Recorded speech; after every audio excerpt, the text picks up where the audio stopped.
Take a deep breath. Know that you are loved. Take a deep breath. Know that you are loved. Breathe. You've arrived at the Evolving Lover podcast. This transmission is brought to you by the Online University of Love and Sexuality. We would love you to receive all of our podcasts and videos at www.uls.online. Now, here is your host, the funny, thoughtful, and loving Steve Burford. Enjoy.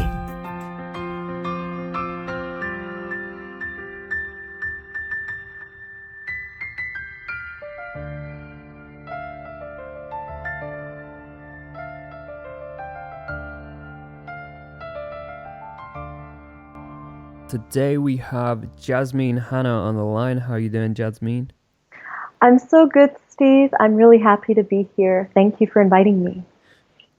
My pleasure. And Jasmeen is in Austria, Salzburg, Austria, and we're going to be talking today about a few different things. Jasmeen's own personal journey, which is coming from a Islamic background into now working for ISTA, the International School of Temple Arts, and doing her own work around the Egyptian mystery schools and teaching about sensuality and sexuality. So that's going to be a very interesting journey to talk about. So yeah, Jasmeen, my first question for you then is, could you tell us a little bit more about your journey, perhaps starting from the Islamic background or perhaps before then, but definitely bringing that into focus? Sure, Steve, and I'll do my best to be quite brief about it because, as everyone has, it's quite an extensive journey. Mm-hmm. So my journey did start I did grow up in an Islamic household, and my father is Egyptian. And religion was a very important part of the upbringing.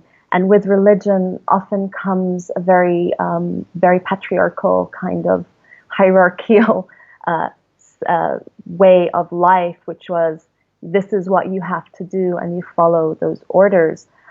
And for me, being quite an artistic, imaginative child, I stepped into religion and took it deeply to heart. And God, as a child, was this loving presence. And of course, once I started to hit my puberty, I felt extremely ashamed. And this sweet essence of God and eternity became a punishing, dominant figure in my life. And that began the breaking out of the system. And ultimately, it was something I'm realizing now that I allowed myself to enter. And as children, we don't really have a choice. We're in it. So at the age of about 18, that's when I radically started to break out. And it wasn't an easy journey. It required a lot of courage to move through the belief of hell. And actually, there was a conscious choice when I was 17 where I thought, this is it. I'm either going to go through this hell and die now and move through these hell fires. And if they exist, and I survive it, I'll come back and tell people, yeah, it exists. And if I burn for all eternity, then I'll take that risk and burn for all eternity. And maybe it doesn't exist, great. But I knew I couldn't stay a lifetime in that thought pattern, because for me, being the way I was as this child with an imagination, I knew I had to create I had to know the answer. I was also very blessed to have a sister till this day, which is one of my closest allies and dearest friends. And together with the power of dreaming our future, not believing that this was going to be our outcome, marrying the men that we were meant to marry, staying in Islam. And Islam, or religion, for me was like it was an imprint in my mind that dominated and controlled my every action, till I was afraid sometimes to think thoughts that were wrong in case of being punished. So it was very extreme. And through this power of dreaming, through the power of imagination, and also through this rebellious action, like, no, I'm going to do this, I actually just leapt and jumped. And I won't go too much into detail right now. Let's just take that as a symbolic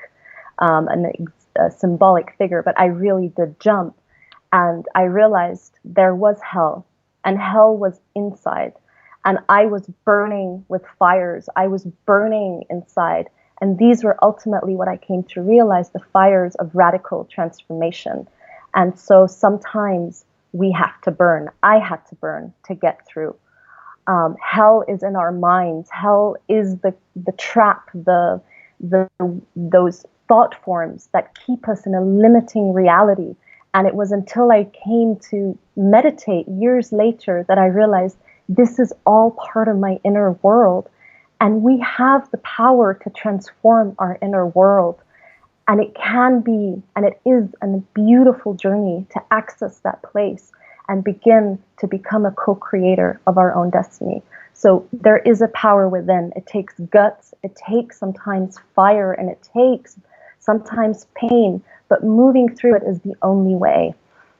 And then I left to London, and years later, a few years later, I went to India, and that's where I came into Vipassana. I realized the power of yoga, the power of silence, the power of observation, and the presence that comes with that.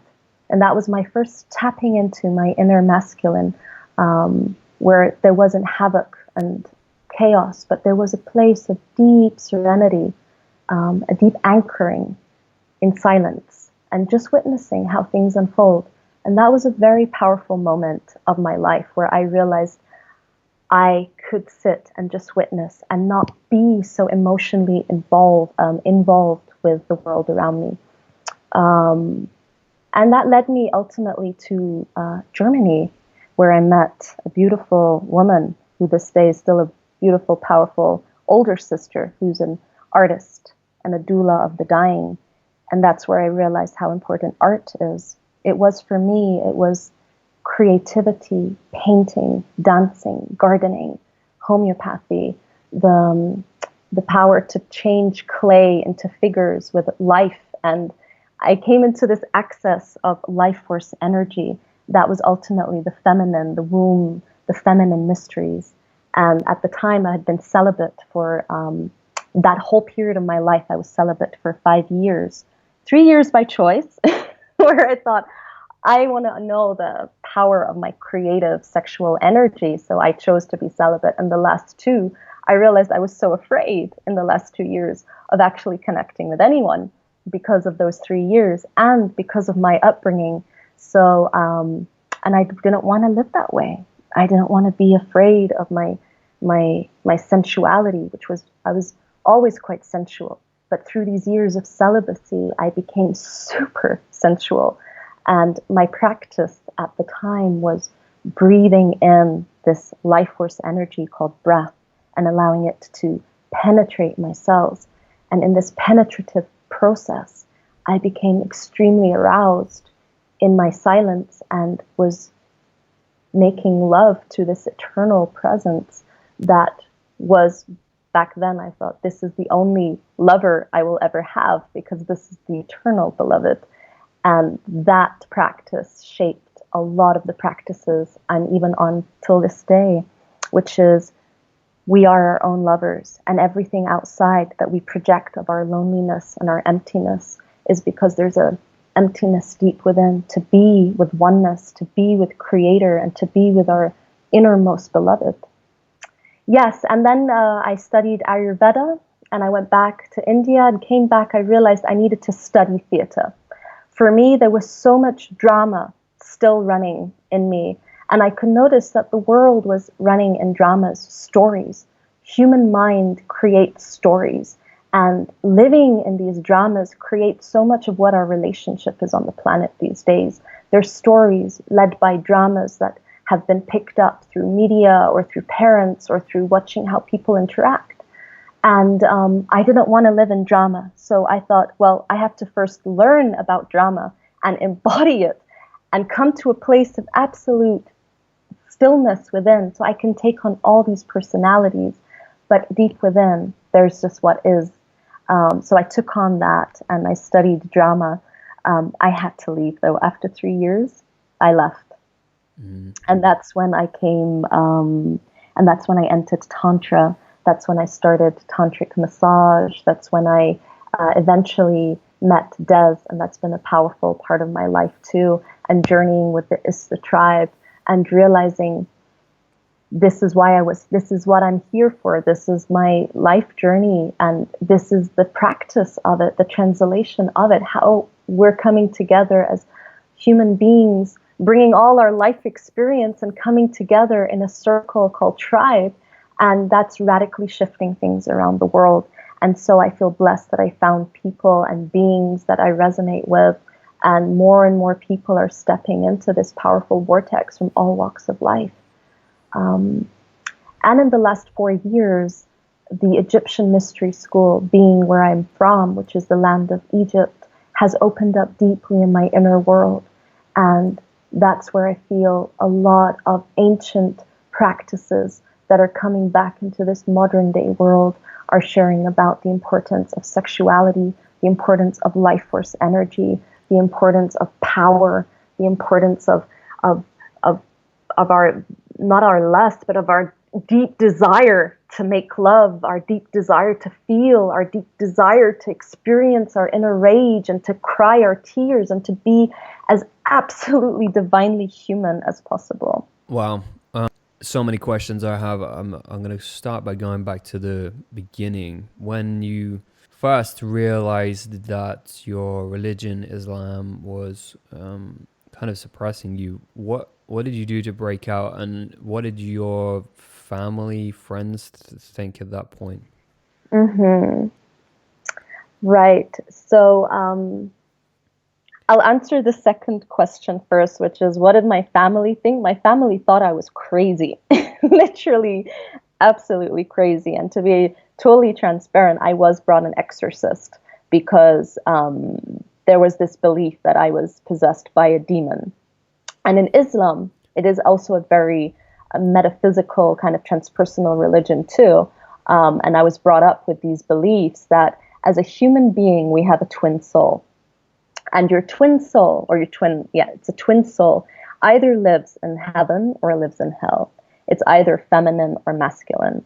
In my case, my twin soul was demonic and was masculine.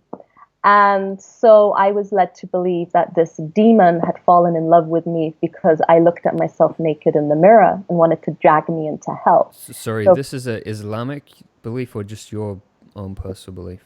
No, this is what I was shared. This is what I was told that, and it kind of makes sense that,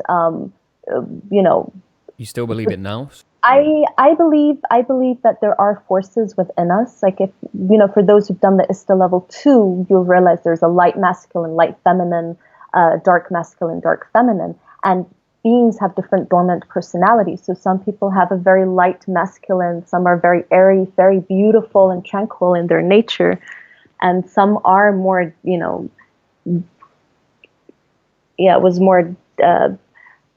is more denser and darker, but also it's a program and it's a belief, and it doesn't matter because as humanity, we have all these aspects of our being. So I was programmed to believe that, and I did. And what age was this when you had the exorcists around and your parents thought you were going crazy? This transmission is brought to you by the online University of Love and Sexuality. We would love you to receive all of our podcasts and videos at www.uls.online.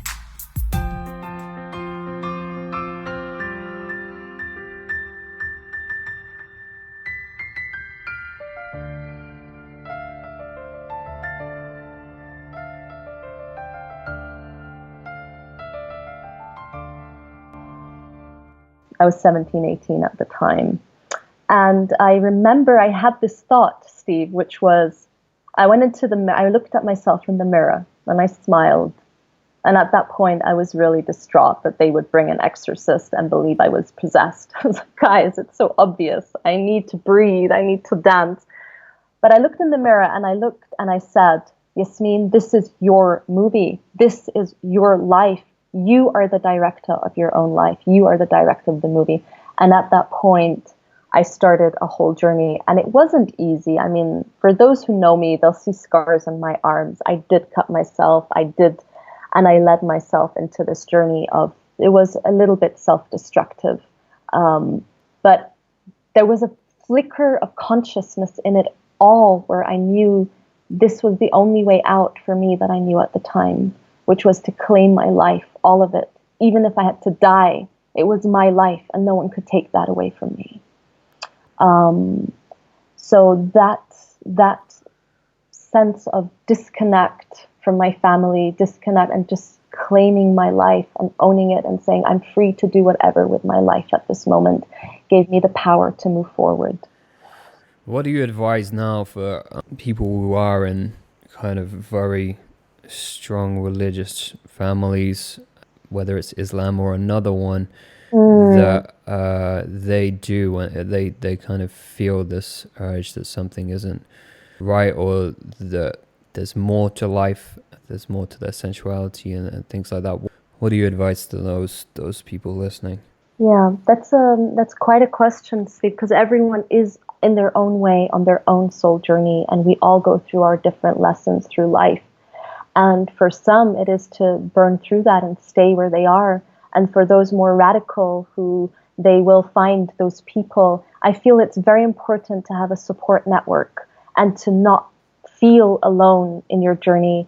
I had my sister. She held my hand through it all. She supported me and loved me, and she dreamt with me. And others will find there's always people around, especially now where we have the internet. It's easy to connect with like-minded beings, but to connect with people who have that hope, who feel that flicker of hope in their hearts, and together come, and whether it's create art together. Art, from what I understand and what I'm seeing in the youth in Egypt or in the Middle East, they're coming together and creating amazing art. And that is a way of expressing, a way of releasing, a way of moving through things too, rather than keeping it all locked into our inner world. There's ways online now. You can go online and listen to a beautiful guided meditation that can bring that sense of ease and peace. I wish I had access to that in the past. I didn't have that form of internet where I could reach out. But I did read books. I read a lot of poetry at the time. It soothed my soul. I wrote a lot of poetry at the time. You can download so many inspiring clips and movies of others. I feel to not be alone in the journey, reaching out, and also to find ways to find your ease and your creativity and your expression in all that you do. And a part of what I'm really passionate about is bringing ways of this emotional release and transformational work to the Middle East, because there are ways to release some of this rage and anger and grief without attacking the people around who don't know better. They don't know how to do better. They're doing what they're trained and programmed to do themselves. So being able to have these tools of transformation also really helps. And it's step by step. It's really happening, Steve. And I'm seeing it a lot of that starting to happen in the Middle East too. And around the world and all over the world. Yeah. Yeah, I think it's the phrase that expression relieves depression, and we have to think of expression in more creative ways rather than anger and violence. So these ways, I'm reminded recently in the news that there's a guy from Syria who's dancing in Paris because he's now a refugee, and his father wouldn't allow him to dance. And obviously, he's a ballet dancer. You may have seen him. I just posted it up on my wall 2 days ago. Oh, wow. Yeah, and so yeah, he's one of the examples of how you can express yourself in your sensuality through dance, and as Jasmeen mentioned, poetry, writing, other forms of artwork. Mm-hmm. So even I see my work, and I imagine you probably see yours as the same, as like the magazine and the podcast is an expression of art. It is my activism. It's more of a silent activism, because people would never see it as activism unless I was living in the Middle East or something. But as a Western Westerner, then I can express myself in this way. And I think everyone has their own ways of expressing. Mm-hmm. We're expressing all the time. We can't not express, or we Right. can, and then we get severely depressed and lonely. And that, I think that's when Mm-hmm. people shut themselves away in society. That's why kind of suicides happen, or suicidal thoughts happen, which I've been there before. It's because I didn't allow myself to express, Yeah. and get help, as you say. Like Mm-hmm. expression and getting help are those two really important things. And you mentioned Egypt, and I know how important those teachings in the Egyptian mystery schools. What, for the person listening, is the Egyptian mystery schools? Because there isn't a lot of Yeah. information out there at the moment. I know that we've spoke before about there is one book called the Magdalene Manuscript, which kind of touches on Yeshua's journey with Mary Magdalene, and it did resonate with me as truth, that book. And for anyone who's read it, I know Jasmeen has read it, that they were speaking very much about Magdalene was speaking about her journey in the Egyptian mystery schools, Mm. and their journey with tantra and yoga, Yeah. and all these different mysterious sacred arts Mm-hmm. from all parts of the world, from India, from Egypt, from Yeah. different places. But what are the Egyptian mystery schools, and what do they mean to you? Yeah. Well, it's a mystery school, so I feel as it is a mystery, it unravels itself. And at this time, it has been dormant. It has been somehow kind of lying behind the veils through time. And I feel what is happening now, which I've noticed in my own being and what I'm seeing around, is an awakening to the Egyptian mystery school. It's starting to appear to people in dreams, through meditations, through plant medicine journeys. These certain keys and codes that unlock and untap and expand consciousness are coming back. What I've noticed with the Egyptian mystery school, and which others have, is that it's really tapping into our life force source energy, which is our sexual energy. And all of life is created from this sexual energy, or a life force energy. And it's also a solar force. It comes from the sun. It's this powerful inner sun fire that moves through our beings and creates vigor and life and sensuality. It's 12 o'clock. Oh, sorry. That's from my computer. You might want to edit that. So, and without this, you know how there's this sometimes a sense of being disconnected from life force. It leaves either us being too locked up in our mental heads, too locked up in our minds, disconnected from our juice, from our sex, our passion, our love, our lust for life. And this Egyptian school really provides, when I go to this land and I touch the earth, my whole being is vibrating with this powerful sun force, but I also feel incredibly powerful. And it's almost like this inner lion or this inner animal wakes up. And it's also very cosmic. So Egypt links in our cosmic lineage, our star lineage, our ancestry also from the stars, but really deeply embodied in ourselves, deeply embodied and rooted in earth, so that we can incarnate into the divine manifestations that we are in all of our humanness, in the way we eat, in the way we dress, in the way we sex, in the way we love life, the way we plant things into earth. So it's not an abstract concept. It's a way of life in which we're connected with our juice, connected with fertility, connected with changes and cycles of time, and connected with the stars. And that's a part when I go there, and when I really tap into what the Egyptian mystery school means for me. It's remembering the lineage, our cosmic lineage, that we do come from the stars. And we are here, and we're here to remember, we're here to awaken, we're here to love, and we're here to have the most amazing life possible. And it's coming. It's really being birthed, I feel, back into humanity. It's a birthing. It's a fertile process. It happens from our sexuality. It happens from our womb and the power of our womb, the power of our seed, the power of the semen. And it's remembering the power and the life force that we have there. And the Egyptian mystery school is considered the first and the last. It seeded so much of the mysteries on the planet at the time. And now I feel by awakening and remembering, we're really grounding and anchoring in this mystery school back into the earth.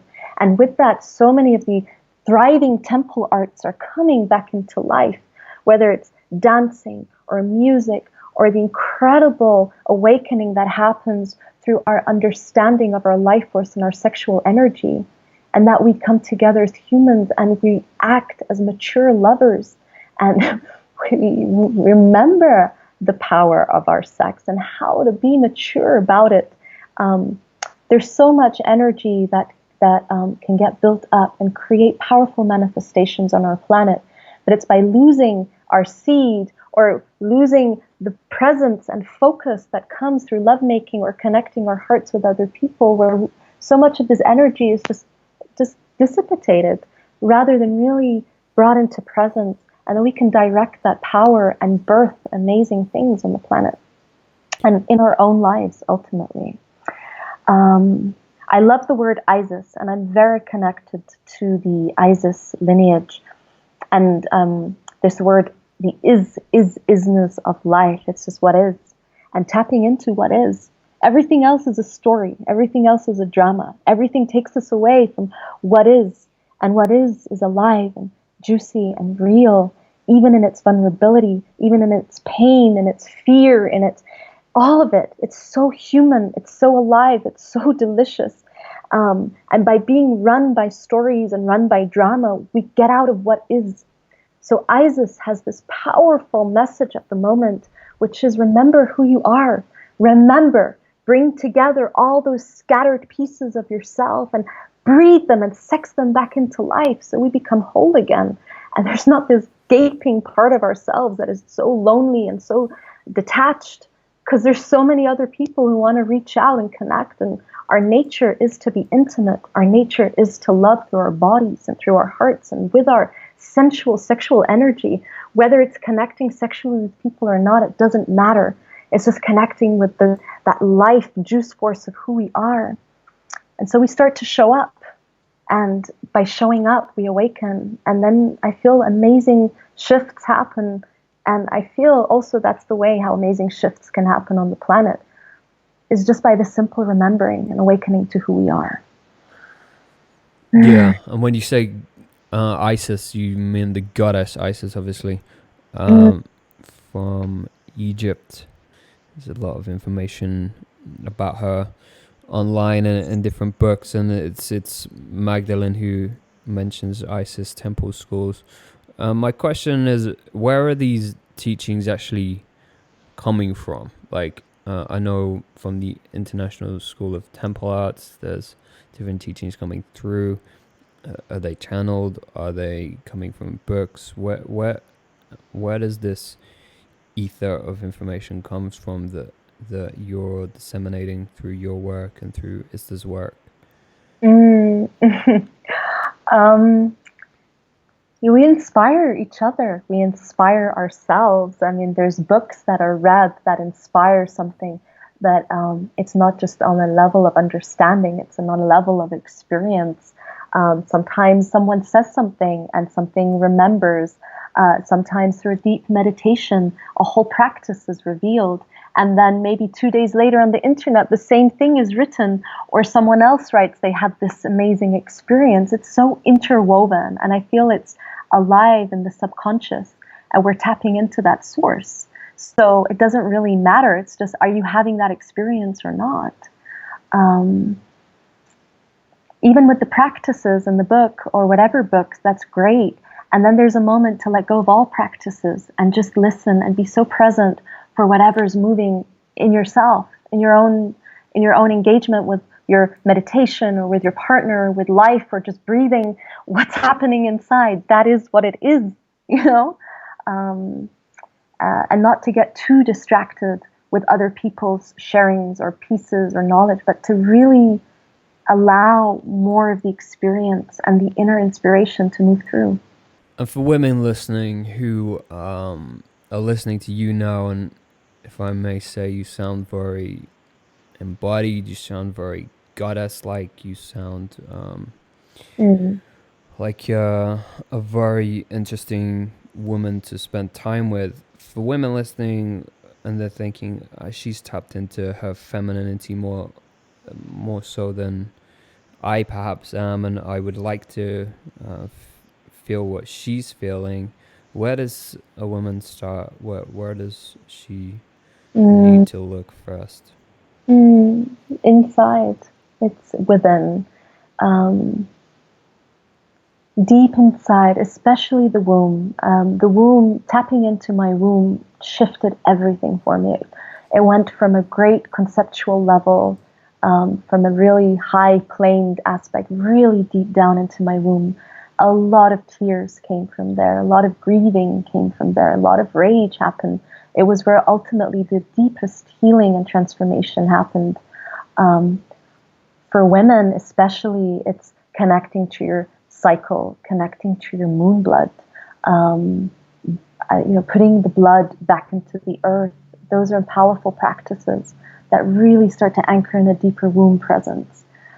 It's so important as women to connect to our wombs, and if we don't, there'll always be, I feel, a part that feels disconnected from life, disconnected from a sense of deep sensuality and beauty. And beauty and love are key, especially beauty. I was feeling into that yesterday. I was like, what is it that I'm longing for? And the word beauty came up. And it wasn't just beauty in its beautiful outside appearance, but to find that sense of beauty in everything, in death, especially in death, in the darkness, in the times of life where things are hell, the times of life where there's a deep transformation that is so hard to move through. And life isn't all beautiful in the sense that it's a bowl of roses and it's just going to be amazing. And when you're spiritual, it's going to be one amazing, fun ride. It's not. There's challenges. And to find the beauty in those challenges and to hold oneself and allow those tears to fall and to forgive and to forgive and to forgive deeper than ever before, to come to a place of deep self-love. I feel there's so much power given away sometimes to others, and that leaves a deep sense of abandonment. But to come home by holding oneself, stroking oneself, starting self-love practices, self-pleasure practices, all that is so important, especially for women, because we have physical wombs, we bleed, and we are the ones that birth the children. And if our womb is stored with pain and shame and fear and guilt, and it's all accumulated in there, we can't pass on that beauty and that love, that grace, that virtue, and that juice to our future generations because we're living in old stories. We have to clear our wounds. And the only way to do that is to feel so deeply and allow that to come out through the tears, through the rage, through our creative expression, and take responsibility and not hurt others through that process.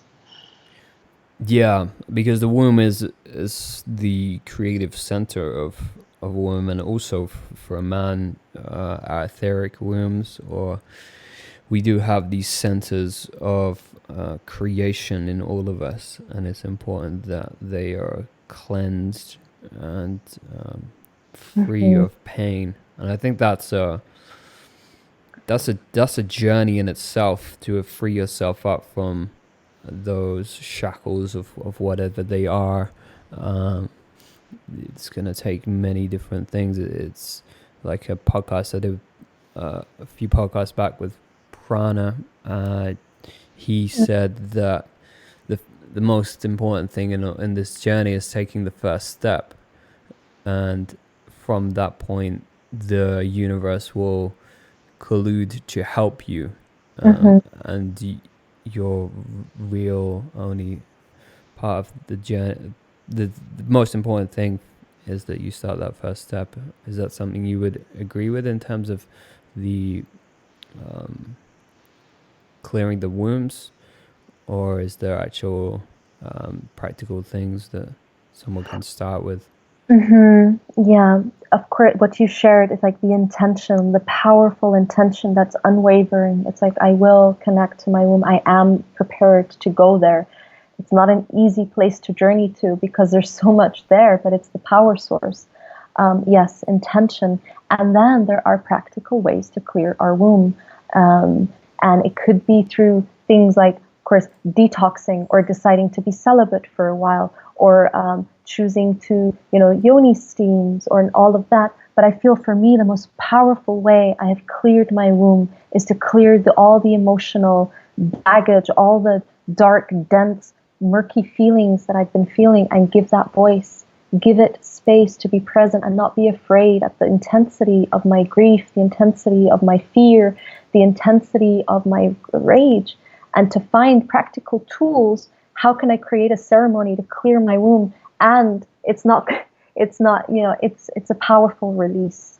And so womb clearing, through greeting, allowing the tears to come out, allowing even the sounds to come out, allowing the wailing to come out. When it feels authentic and you're ready, that's a powerful way to start clearing the womb. And also just breathing into the womb, breathing out gently, breathing in and breathing out, putting your hands on your womb, putting a crystal on your womb, and whatever feels at the moment appropriate, but to stay connected and on a daily basis, to just put your hand there and say, hi, womb. Breathing in, I'm connected, staying connected. It's very important. And another piece I want to add to that, Steve, which I feel is very important for women, is also we have a womb, but we also, as you said, you have an etherical womb yourself. We as women also have our etherical lingams, or our cocks, or our penis.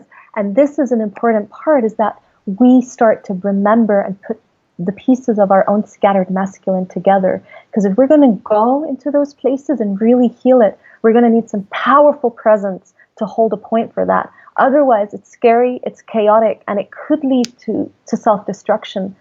It's only through a loving inner masculine presence that can hold that, and that women feel their own lover right there, holding her in his powerful presence. Can she move through that?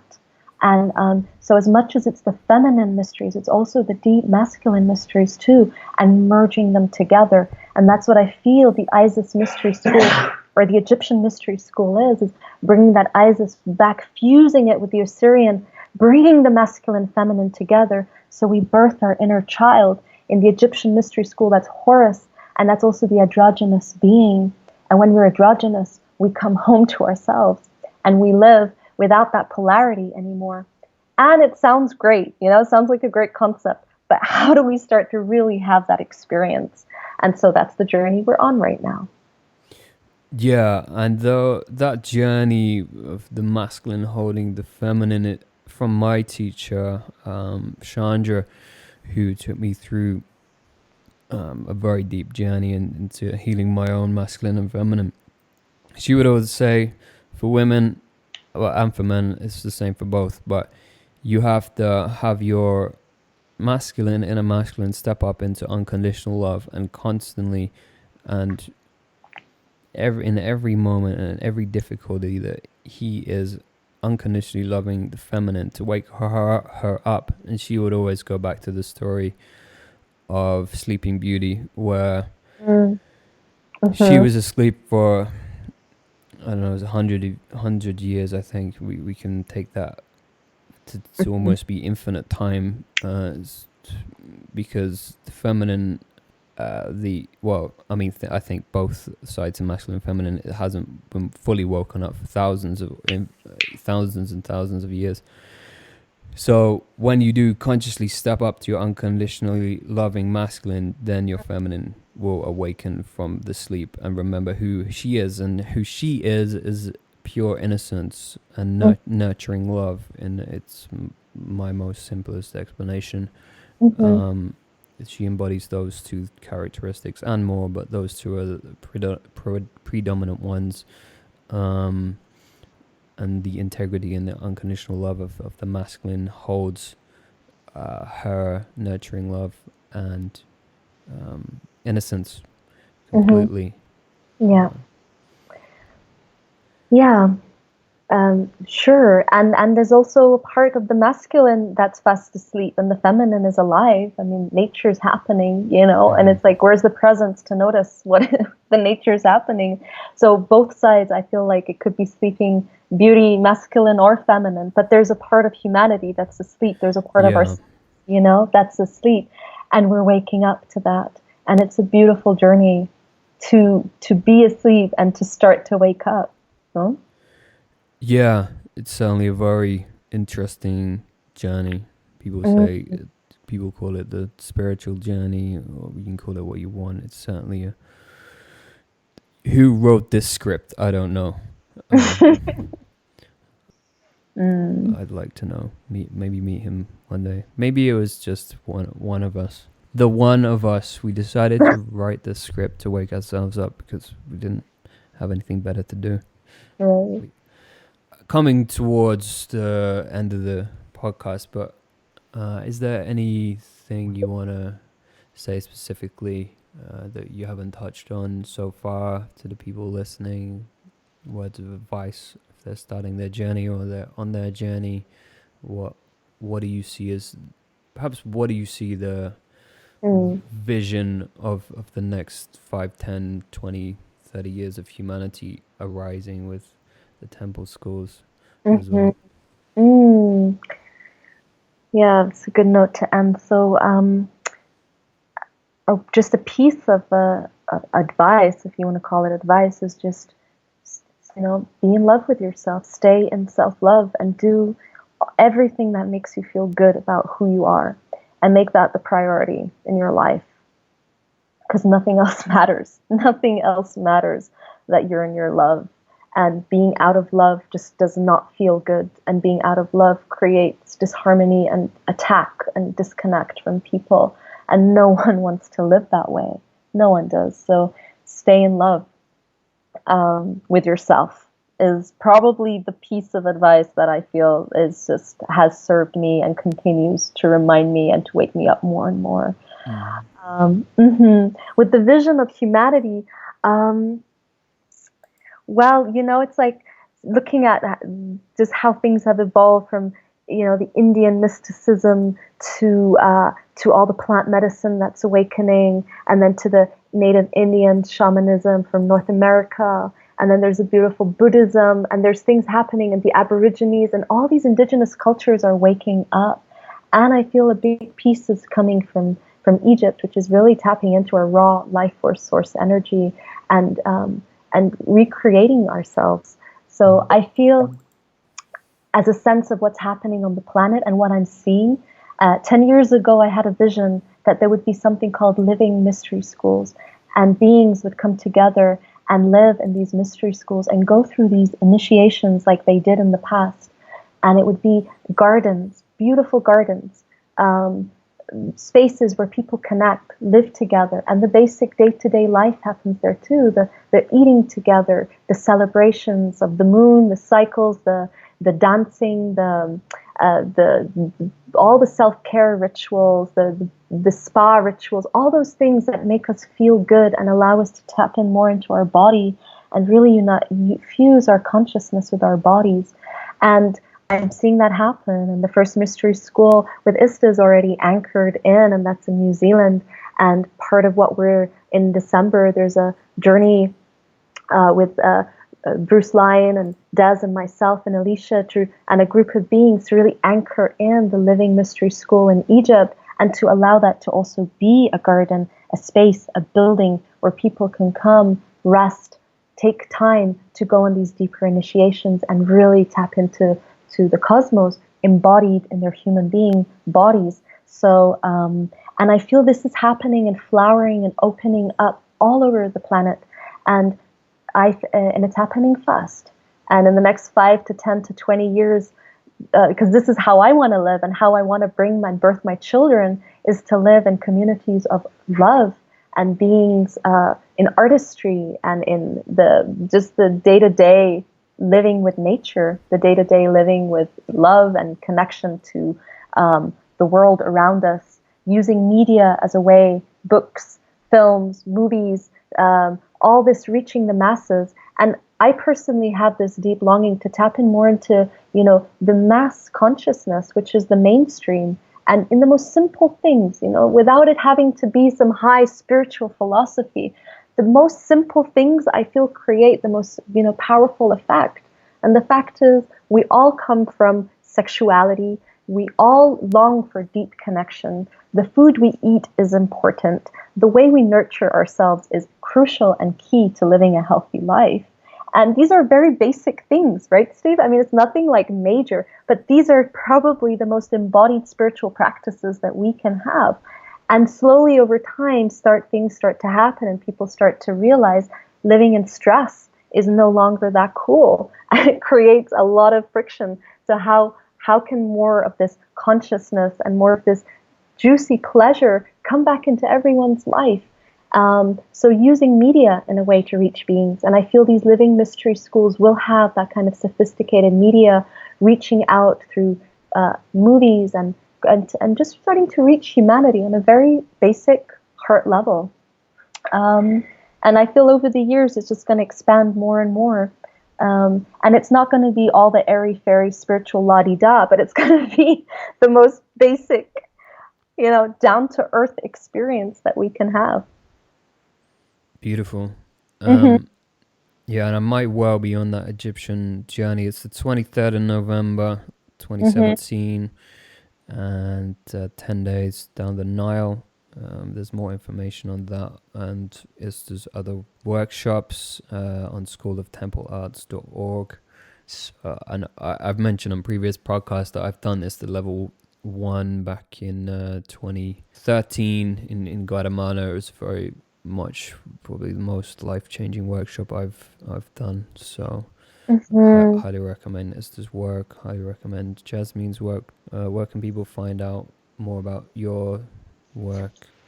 Well, I'm on the ISTA website, so you can check my profile. My website is www.egyptian-templearts.com.